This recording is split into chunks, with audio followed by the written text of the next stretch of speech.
Welcome to Everything Co-op, bringing you information on how cooperatives can help improve your quality of life. This show is being sponsored by the National Co-op Bank, NCB. The NCB is dedicated to strengthening communities nationwide for the delivery of banking and financial services for the nation's cooperatives, their members, and other socially responsible organizations. For more information on the power of community ownership, visit ncb.coop. That's ncb.coop. Now stay tuned for your host, Vernon Oakes. Good morning, everybody. This is Vernon Oakes. Welcome to Everything Cooperative. This is a wonderful day, and it's beautiful, and I'm in Detroit, Michigan. I want to shout out to the National Cooperative Bank and Chuck Snyder. They have purchased equipment so that we can go on the road and do live interviews on the road. And this morning, Mr. Malik Yakini is our guest. He's a co-founder and the executive director of the Detroit Black Community Food Security Network. Good morning. Good morning. How are you, Vernon? I'm doing just wonderfully well. Thanks. Good. Thanks for taking the time for this interview. It's a pleasure. I understand this Community Food Security Network, you have a farm, an urban farm, and you're looking to open up a food cooperative. That's correct. The Detroit Black Community Food Security Network operates the largest farm in Detroit, which is called D-Town Farm. And at the farm, we grow more than 37 different fruits and vegetables. And we're training people in the city of Detroit how to do urban agriculture.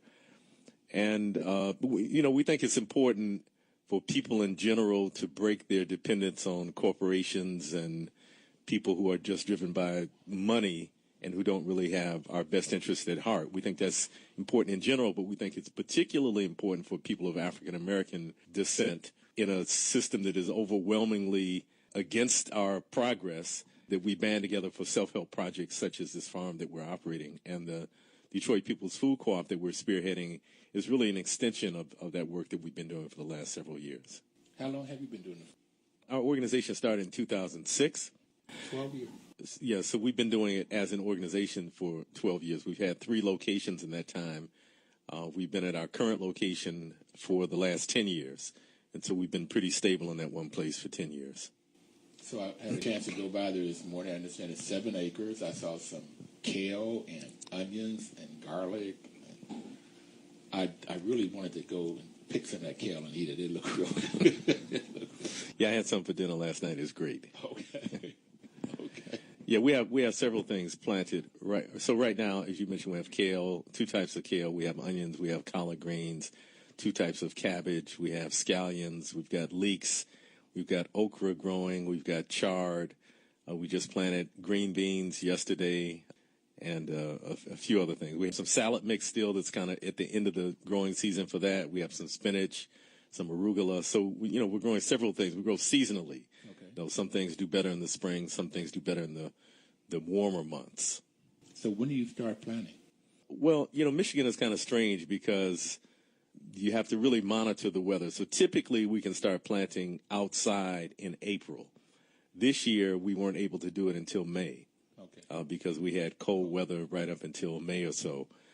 So anytime the possibility of the weather dropping below 30 degrees exists, then it's usually not a good look for most plants. Some plants can survive freezing temperatures, but most don't do very well. But we have hoop houses also, which are sometimes called passive solar greenhouses. They're constructed with hoops, and they have plastic stretched over them, and they capture the radiant heat from the sun. And so we're able to plant in the hoop houses earlier than we can plant outside. So we started planting the hoop houses in March of this year. Well, I saw them. I saw 2, and I was told there were 3. I just thought they were greenhouses.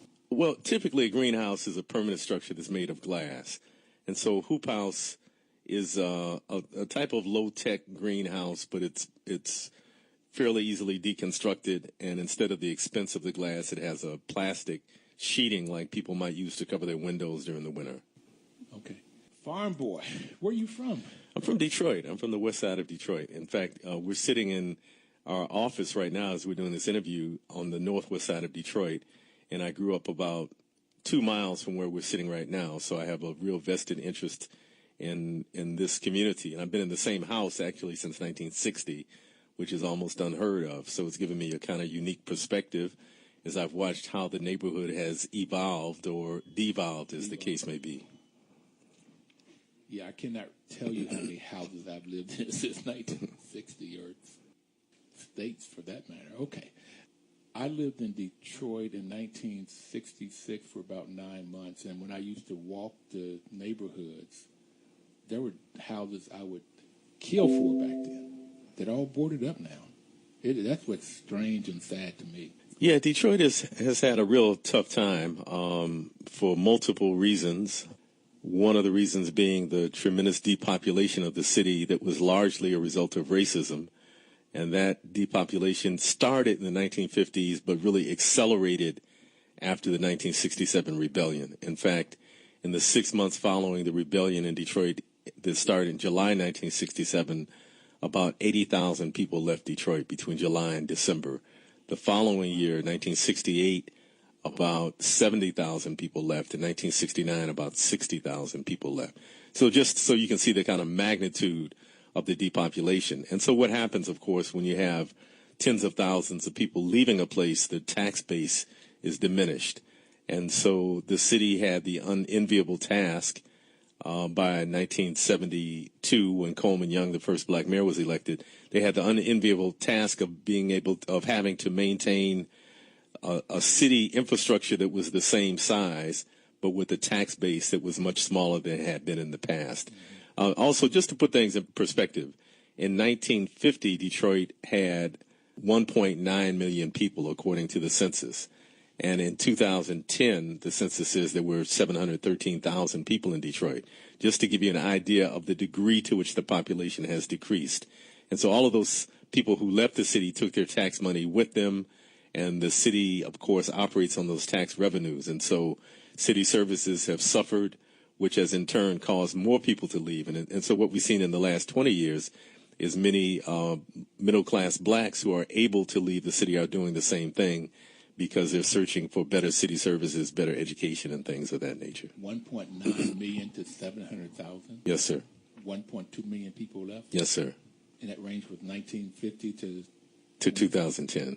2010. 60 years. Yes. 1.2 million people gone. Well, I can understand why I see these blighted buildings, why it's so blighted now. It is either blighted buildings or lots that are empty, which buildings have been torn down. Mm-hmm. So, and that's, to be fair, that's one factor. So the predatory lending and the mortgage crisis of the late 2000s, 2007, 2008 or so, that also had a devastating impact on Detroit. The fact that there are so many absentee landlords and people renting also has had a devastating impact on Detroit. And, of course, the general decline in the economy, both in the United States and in Detroit in particular, has had a devastating impact. Currently, about 40% of Detroiters live below the federal poverty line. So Detroit was in some ways a one-horse town. You mentioned to me in our conversation earlier that you worked in the Ford plant in Dearborn, as many black folks in the city of Detroit did, either the Ford plant, the Chrysler plant, or the various General Motors plants. And so at one time in the 1960s, you could drop out of high school, really, and go to the factory and get a job and achieve a middle-class lifestyle. Mm-hmm. And so many people did that. In fact, my younger brother, who lived in Lansing but had they had a similar economy, he dropped out of high school, went to work for Oldsmobile, and he was making more money in Oldsmobile than I was making as a teacher in Detroit Public Schools, having graduated with a 4-year degree from a state college. But the decline of the U.S. auto industry's dominance in the world market affected Detroit tremendously. You know, at one point, again, the big three, Chrysler, GM, Ford, were the only game in town. But then you started having Volkswagen. You had various Japanese automakers who were producing cars that were in some cases more efficient and that were cheaper, and they started getting part of that market share. And so the decline of the U.S. auto industry had a very devastating impact on Detroit's economy as well. I always thought also that the automobile manufacturers took their jobs overseas or down to Mexico or something. That's true too. So there's multiple factors, but you're absolutely correct. Because of the unions in the U.S. and the demands that unions were able to put forward to auto manufacturers for higher jobs, safer working conditions, which was an expense for the companies, they often moved their operations to places outside of the United States. So you were teaching, your brother was in the factory, and as I told you earlier, I worked in the factory, and that work was so boring and tedious. The money was excellent. And I worked from I was on a 3 to 11 shift, but more often than not, I didn't get off to 1 or 2, got home, went to sleep, and went back to work. Mm-hmm. Didn't have anywhere to spend it, and I ended up spending it on Sunday. The only thing that was open was clothing stores. Okay, I don't think it was the only thing open, but they were open, and it was the most expensive clothing store. Mm-hmm. And they got the money. Yeah. So I went back to school. I knew I was not going to work that way, and so I ended up getting a 4-year degree and then a couple master's degrees on top of it. Mm-hmm. That experience helped me a lot, though. I did not want to be in that factory. So how did you go from teaching school to being a farmer from Detroit? Urban boy. Yeah. So it's a long story. I'll try to condense it. So I taught in Detroit public schools for about 10 years, from 1979 to 1989. Teaching what? I taught for a few years adult basic education, teaching adults who were going back to get their GED, but whose reading level was not yet high enough to actually get in GED classes. Okay. So I was teaching adults who were reading at a 3rd or 4th grade level, also teaching them math, trying to get their basic skills up to the level where they could enroll in GED classes to be prepared to take the test. But I also taught middle school for 2 or 3 years, and I basically taught social studies while I was teaching middle school. And then in 1989, I was co-founder of a school. I left the Detroit public school system and co-founded a school called Nsoroma Institute, which was an African-centered school. We were very concerned about the lack of representation of people of African descent in the curriculum in a city that is predominantly African-American. And we had the firm belief that black children need to be connected to their own historical and cultural continuum to function in the world in a healthy way. And so we started a school to do that, and I ran that school as principal for about 22 years, from 1989 until the time I resigned in 2011. And at the school in 1999, we started doing pretty serious gardening with the children. Food had been always part of the culture of the school. We were concerned about health primarily. Mm-hmm. And so, for example, from the very beginning, we banned soda pop from the school. We banned candy, gum. We had certain regulations, like if parents wanted to do a birthday party in the class, they had to bring cakes that were made in a more healthy manner and be able to provide, ice cream for the students who were lactose intolerant or who were vegetarian or vegan. And so that kind of thinking about healthy eating was always part of the school culture. But in 1999, when we started doing serious gardening with the children, we developed a food security curriculum where we prescribed the type of things that should be taught at each grade level so that students had a more comprehensive understanding about the food system. Phenomenal. And so the short story is that the work that we were doing at that school introduced me to the larger food movement. I was aware of food on a personal level because I had been a vegetarian myself since 1975 and was concerned about health. But I didn't know there was this movement of people throughout the country and throughout the world trying to make sure that we had a more just and equitable food system.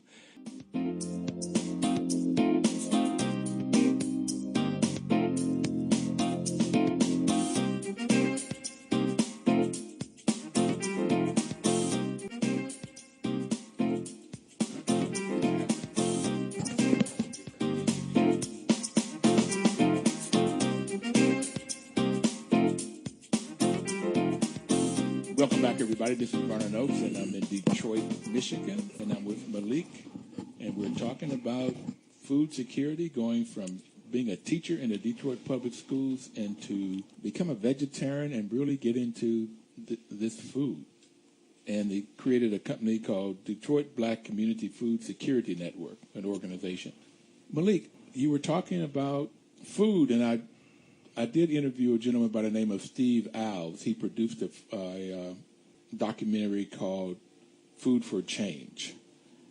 Do you know about that? Yes, I do. In fact, we showed that movie shortly after it came out. It's part of our membership kickoff drive. We showed it at the African American Museum here in the city of Detroit. And it's a rather long documentary, but it's a pretty comprehensive look at the food co-op movement in the United States. There, I did have some critique of it that I offered to Steve, which is that I don't think it represented in as robust a way as possible the efforts that African Americans have engaged in as part of the co-op movement. But nevertheless, the movie was really good, and we'll probably be showing it again sometime soon. Yeah, we've shown it a couple times, and I really, really like it. It's right. It's long, but it's very detailed. So you've been growing food now for 12 years. As an organization. I've been doing it longer than that, but the Detroit Black Community Food Security Network has been doing it for 12 years. And the farm that you have right now is 10 years. Now you want to go and start a food co-op. Mm-hmm. So why? So from our inception in 2006, supporting existing co-ops and starting a new co-op was always one of our goals. And so this isn't something we just kind of fell into. And in fact, many of us have been involved in cooperative movements, cooperative efforts for decades in and around the city of Detroit. So the why, I guess I can answer in a couple of ways. One is that our organization thinks that capitalism is a pretty despicable economic system, that there are built-in inequalities in capitalism, that one of the hallmarks of capitalism is this idea of private ownership of land. And when you combine the idea of private ownership of land with the racialized society in which people who have white skin get unearned privilege, then what we see is the concentration of wealth and power in the hands usually of wealthy white men. Man, you said it so nicely. That was beautiful. That was absolutely beautiful. Racism and bigotry, you just put a whole nice twist. Most of my life I've talked to majority black audiences, and since doing this food work, I'm now often speaking to white audiences. And so when I first started talking to white audiences, they would be terrified, frankly. And so I guess I've learned to frame things in a way that is direct, but perhaps doesn't terrify people as much. But it was also beautiful. I want to go back and listen to that and make sure I get it. Okay. Yeah, so within the context of a capitalist system, we think the best opportunity that people who are oppressed and marginalized have to galvanize their collective economic power is through cooperatives. In fact, it's really the only opportunity that we have to collectively uplift our communities on an economic level. And so we're very committed to co-ops. Many people in black communities push Buy Black campaigns, which we're in favor of as a way of circulating money within black communities. But still, typically those Buy Black campaigns are centered around individually owned businesses, sole proprietorships or LLCs or what have you. And so the owners of that business may do well as a result of getting more community support, but there's no guarantee that the larger community will benefit as a result of supporting those individually owned black businesses. But the cooperative movement provides an opportunity for us to have collective upliftment. And so that's the basic reason that we're dedicated to it. But we think also it's extremely important that any community that wants to exhibit self-determination begins to control its sources of food. And so having food co-ops, be they producer co-ops or growers co-ops or consumer co-ops, we think are extremely important in terms of exerting greater control over the food that comes into our communities. For those of you that may not have listened before, Brother Malik has just talked about 3 different types of co-ops. There are basically 4 types of co-ops, and it depends on who owns and controls the business. If the business is owned and controlled by the people that work in that business, it's called a worker cooperative. The employees own it, worker cooperative. If it's owned and controlled by the people that uses the products or services, then it's called a consumer cooperative. And consumer cooperatives are credit unions and housing co-ops. Food co-ops can be either a consumer cooperative or it could be a worker cooperative, or in some cases a hybrid of both. So you have different ways of owning and controlling. And then you would have those co-ops that come together to buy their seeds and fertilizer or their materials or their warehouse space, and it's called a purchasing co-op. And those co-ops, farmers use them, artists use them, different organizations come together, different groups of people come together so they can buy things collectively. And in the South, Brother Malik, there's a group called the Federation of Southern Cooperatives, and they had to come together because when they went out to vote and registered to vote in the 60s, the whites wouldn't sell them gas. So they had to form a co-op and buy a truck to go across state line to get their gas. So they created a purchasing cooperative. And then on the other side, for most farmers, is a marketing cooperative. So once you get the food, produce the food, then you have a company or so that would market your products to get your products to more markets and hopefully at a better price. So those are your four basics: a worker cooperative, consumer cooperative, a purchasing cooperative, or a marketing cooperative. And so you mentioned some of them, so I just want to make sure everybody out there knows which one you are. Mm-hmm. And so for your food co-op, is it going to be a worker cooperative? It's going to be a consumer co-op. Mm-hmm. So we looked at the kind of hybrid model. We couldn't find too many of them, first of all, the hybrid model where it's a consumer co-op but also a worker-owned co-op. And so really to simplify things, we decided just to go as a consumer co-op.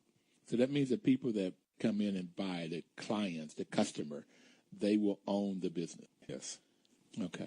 And what makes the co-op so great is they own the business, so they have a say-so in what goes on in that business. Exactly. How does that work? Well, of course, you can't have thousands of people managing the day-to-day affairs of any business, but the way co-ops work and the way the Detroit People's Food Co-op will work is that the member owners will elect a board of directors, and that board of directors sets the broad policy for the business, including hiring the general manager, who's really the key person. And in our case, the general manager will hire the rest of the staff. So through the member owners voting for members of the board of directors or themselves running for board of directors, they set the kind of policy framework that then the general manager operates within to make day-to-day decisions on behalf of the store. Yeah, that's the way it normally works, is that board of directors is so important. But the members also can help to create some of the policies, particularly what happens if there's profit. Yes. So in our case, the member owners will have the opportunity each year to make a decision. Each year that the store is profitable, will have the opportunity to make a decision either to divide those profits among themselves within the limits provided by Michigan co-op law, or they can decide to plow those profits back into the co-op itself, or they can decide to donate them to a local nonprofit organization, or they can decide on some combination of those three things. And so we always use the term member owner because we want people to be clear that this is not like going to Sam's Club where you get a membership card and you're able to shop there, but you have no say-so in what happens at the store. So member owners are actually owners of the business, and this is the thing that really kind of separates co-ops from other businesses. All right, we're going to take our second break, and we'll be right back. And I want to go into the different principles, cooperative principles, because you've already mentioned one or two of them. We'll be right back. Please don't touch that dial.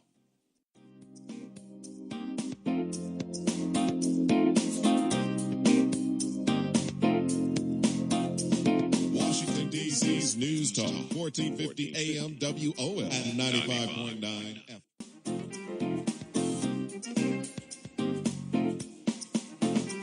Welcome back, everybody. This is Vernon Oakes, and the program is Everything Cooperative. I'm here in Detroit with Mr. Malik Yakini. I like that name, sir. I like it, too. So in a food co-op, I know that money, any co-op, the money stays in the community, okay? And that's one of the difference with the capitalist. In a capitalist society, first is profit is the only thing they're concerned about. And the owner, the shareholder, may live in a different city or a different country, and the money leaves the community.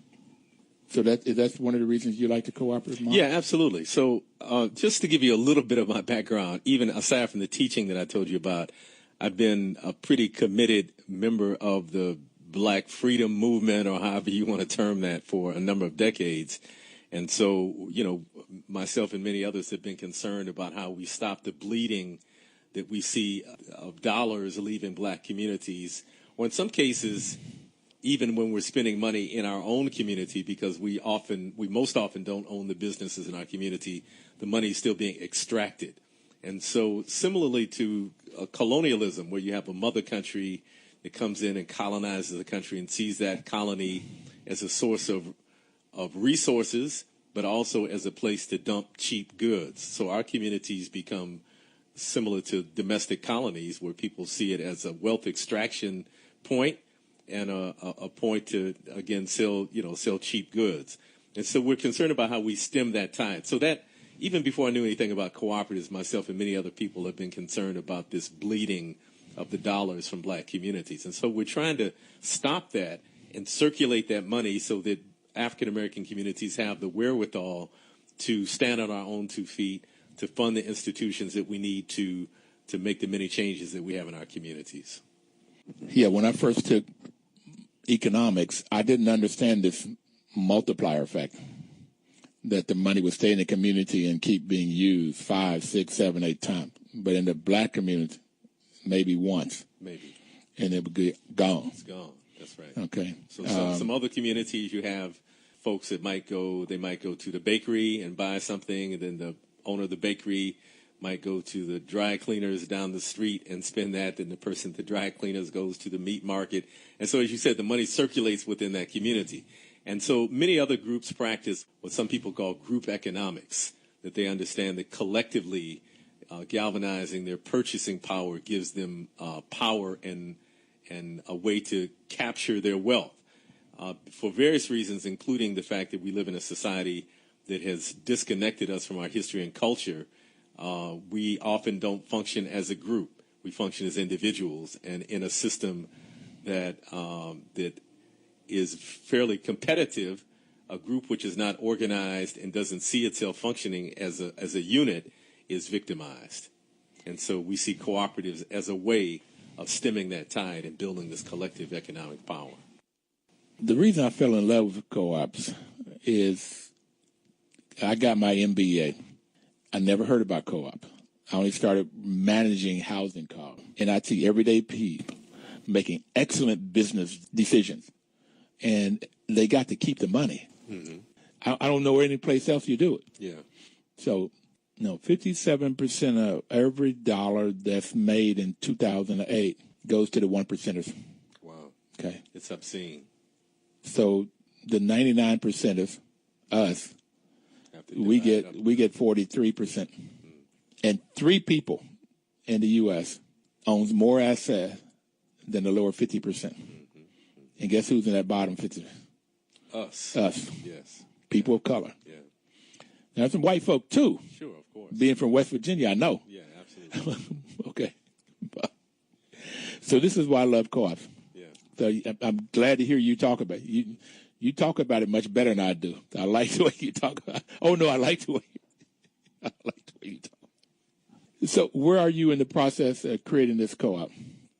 So we actually formed the legal entity for the co-op about 4 years ago.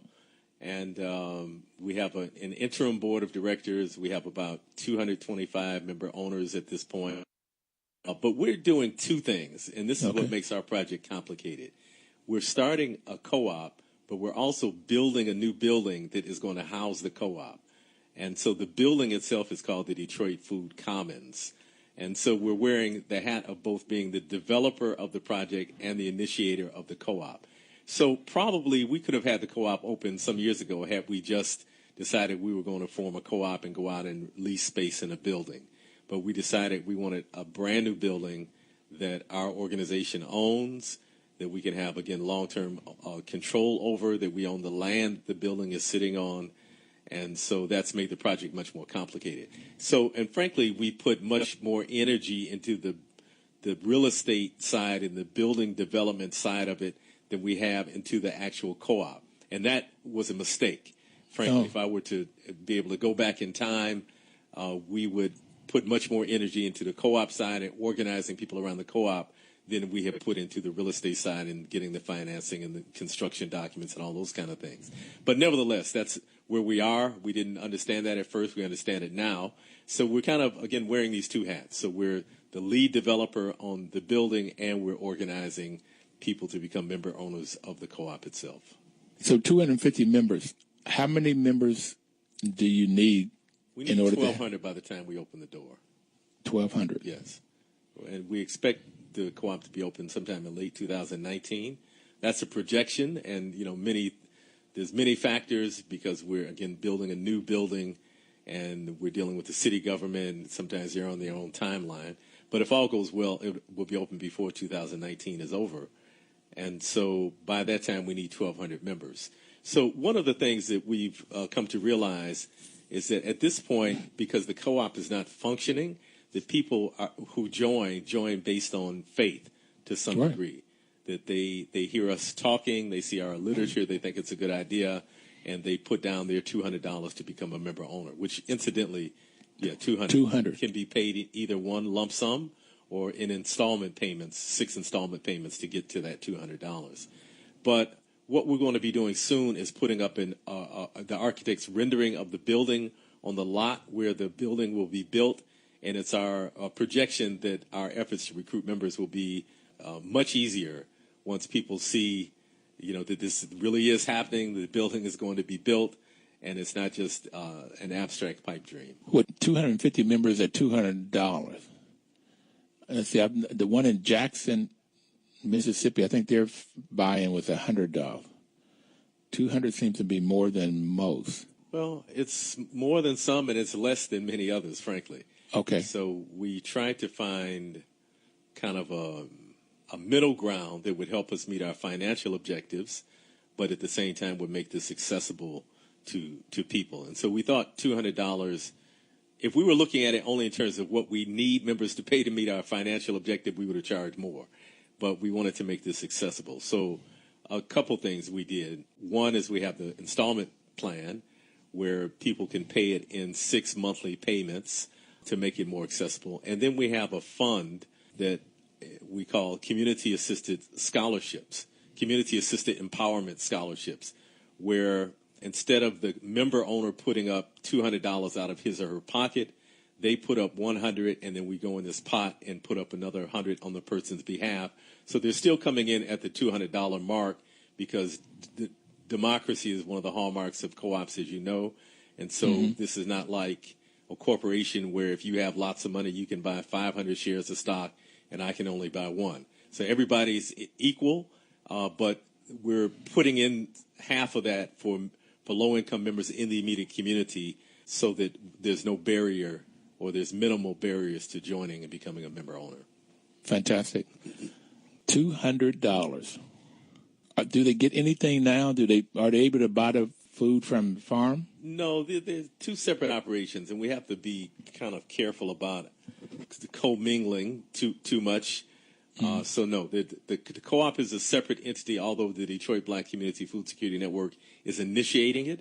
The co-op has its own board of directors, and although the Michigan co-op law provides for a nonprofit starting a co-op to be able to appoint up to a third of the members of the board. And so clearly we have the largest influence on this interim board, but we want the co-op to be able to stand on its own 2 feet. So a co-op... I should point this out to you, though, also. So for about 9 years, we ran a buying club, and that was really the predecessor. The Detroit Black Community Food Security Network had what we call the Ujamaa Co-op Buying Club, where we operated monthly and did monthly purchasing from a major health food distributor.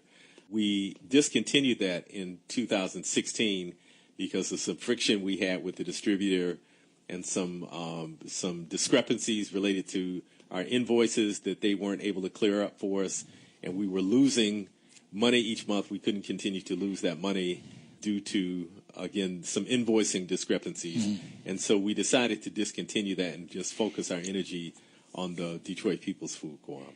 Yeah, I was thinking about a buyers club. Yeah, that's what I was thinking. A lot of times the co-ops come out of a buyers food co-op. Yeah. So I mean, that's essentially the case here. It's just the Buyers Club stopped 2 years ago. Okay. But the energy, sometimes people talk about the church. They say the church is not the building, but it's the people and their energy. So similarly, even though the Ujamaa Food Buying Club is not currently functioning, we brought forward the energy from that into this current effort. There is a Ujamaa co-op in Pittsburgh, and it's artists. Okay. And they came together, and they have a storefront. Mostly females, African-American female. And they seem to be doing real well. I'm going to go visit them. Okay. Yeah, that word Ujamaa actually is a Kiswahili word that comes to us from East Africa. And it really gained popularity in the United States because the first president of independent Tanzania, Julius Nyerere, had what he called Ujamaa villages. Okay. And these were villages that he was trying to make self-sufficient, that practiced cooperative economics. In fact, they were practicing what he called African socialism. And so this idea kind of resonated and then, of course, many African Americans celebrate Kwanzaa, and Ujamaa is one of the principles of Kwanzaa. So this idea of Ujamaa has become popularized in African American communities.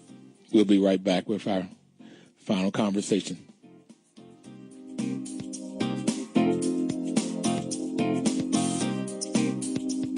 Washington, D.C.'s News Talk, 1450 AM WOS and 95.9 FM.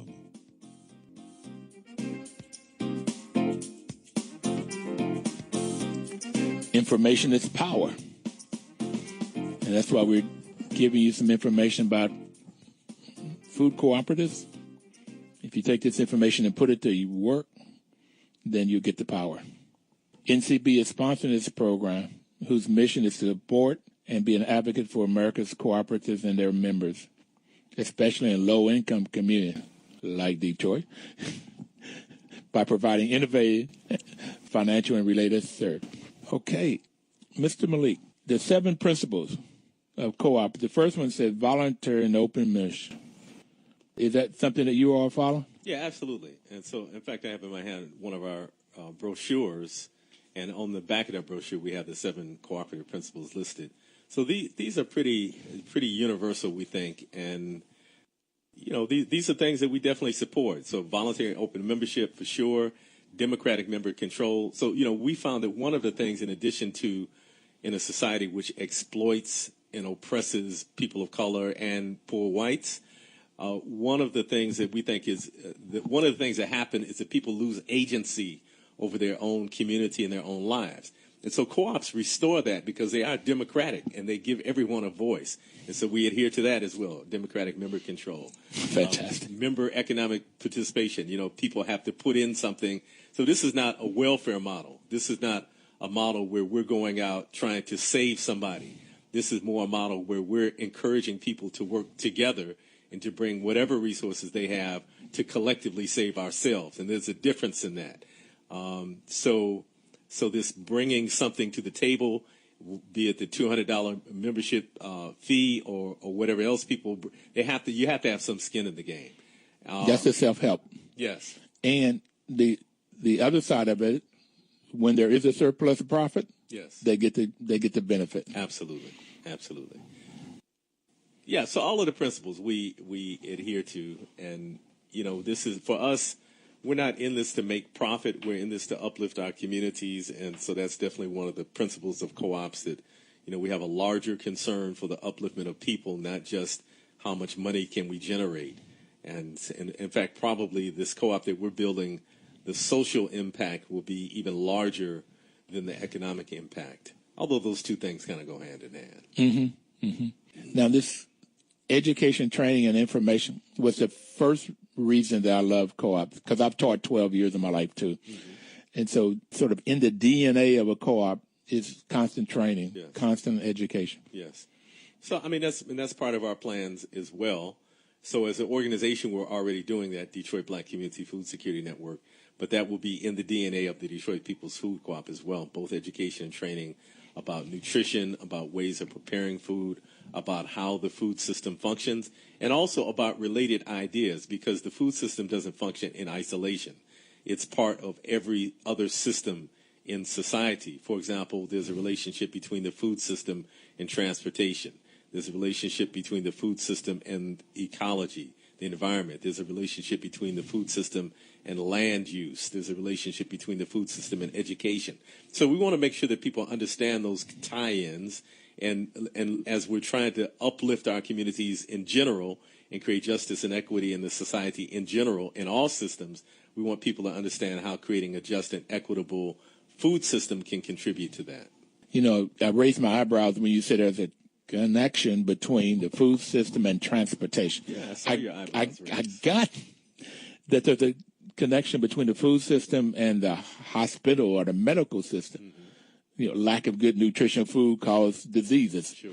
Okay, and too often doctors don't go to nutrition as a way of solving the problem. That's because most of them don't know about nutrition, unfortunately. Right.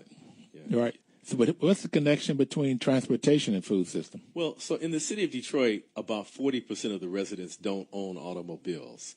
And there's no robust public transportation system in Detroit. Oh. It's not like D.C. or Chicago or New York or Toronto where you can jump on an L or jump on a subway and get to various places in the city quickly. There's only a bus system, which is antiquated, often late, although I'll say there have been some improvements in recent years. The buses are probably cleaner now than they used to be. They're probably somewhat safer than they used to be. But there's limited transportation options in Detroit. And so the ability to obtain high-quality food means you have to be able to get to the food. And unfortunately, the best food options in the Detroit metropolitan area are outside of the city of Detroit itself. And so, again, there's a relationship between transportation and food access. If people can't get to the places where high-quality food is being sold, then what they'll probably do is what a lot of Detroiters do, and that is that they'll buy food from what we call in Detroit party stores. Or in the East Coast, they call those bodegas, stores that are selling potato chips, highly processed, packaged foods, which are not nutrient dense. And even worse, many people are buying these foodish items from gas stations, because there's gas stations all throughout the city that sell, items that can be eaten. I don't know if we can actually call them food. But this lack of access to high-quality food is having devastating impacts on the health of Detroiters. And so there's definitely a connection between transportation and the food system. I got it clear. When you have a food desert, which you just described, in D.C. is Ward 7 and 8, Ward 8, and I found that the people, they have freezers. So first of the month, they go to the store and get Uber, or their guides around that would bring them back home. Jitneys. Lots of food we put in the freezer. Still not fresh, healthy food. Okay. I got it. I got that connection. What do you want to leave people with? And I need you to give either your webpage or your phone number or both. I'll do all of that. Email address so people can get back to you. So this is what I want to leave people with. That first of all, African Americans have had a robust history of participating in co-ops as a way of surviving in a largely antagonistic society. And I know you've interviewed Jessica Gordon-Nimhart on this show, and she's documented that history extensively in her book, Collective Courage. Sometimes those co-ops weren't always called co-ops. They might have been called mutual aid societies, but essentially they were the same thing. And so we've had this long history, but in recent history, in what cooperators call the third wave of co-ops, many of those co-ops were started in college towns, in more affluent communities. In fact, they're the type of co-ops that some of us jokingly call the hippie, crunchy granola co-ops, and which I'm with granola myself. I eat that. But in recent times, there really hasn't been a template for how you create a successful food co-op in a predominantly low and moderate income African American community. And so I would challenge the entire cooperative movement to really look at how we begin to stretch from college towns and more affluent communities to begin to create successful models in low and moderate income communities of color, where there's even greater need for co-ops than there are in affluent communities. And part of what I think has to happen is that, co-op P6, Principle 6 is co-op support co-ops. And so, I would challenge existing co-ops to support these efforts by African Americans to create a network of co-ops in African American communities. And that support might take the form of financial donations. It might take the form of providing training and technical assistance. You know, one of the things that we find both in our co-op and other co-ops that I'm in contact with throughout the country, being led by African Americans, is that the pool of African Americans who are able to serve as general managers for co-ops is very, very, very small. And so as we're trying to create self-reliant communities that have agency and that hire people in the leadership that are reflective of the community that they're operating within, we realize that we have to develop a larger pool of people with the skills in order to manage these co-ops. And so I would challenge the larger cooperative community to assist us in doing that by making donations, financial donations, which, you know, is happening to some extent now, but to really increase that so that we see more justice and equity within the co-op movement. And then if people want to contact us, either for information on the Detroit Black Community Food Security Network or on the Detroit People's Food Co-op, they can check out our website, which is www.dbcfsn.org.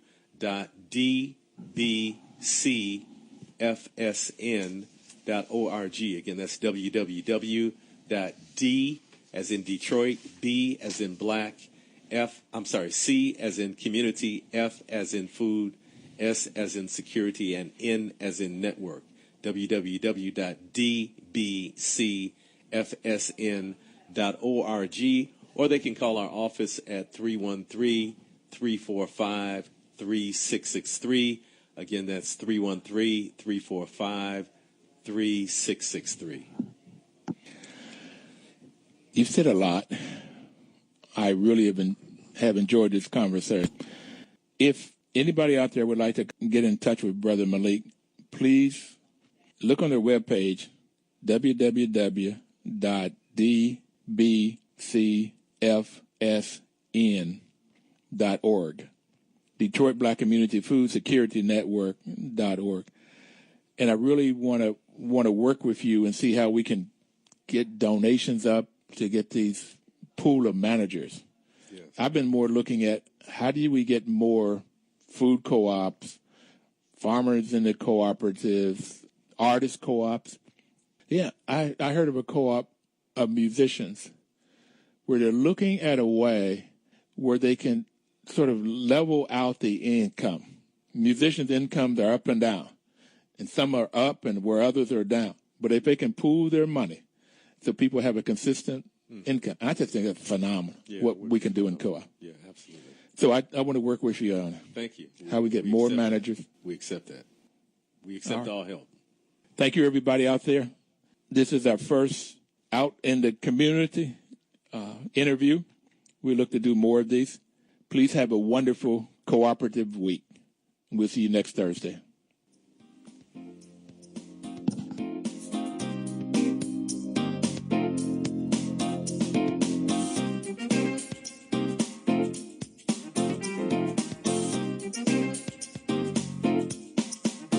Washington, D.C.'s News Talk, 1450 AM WOF and 95.9 FM.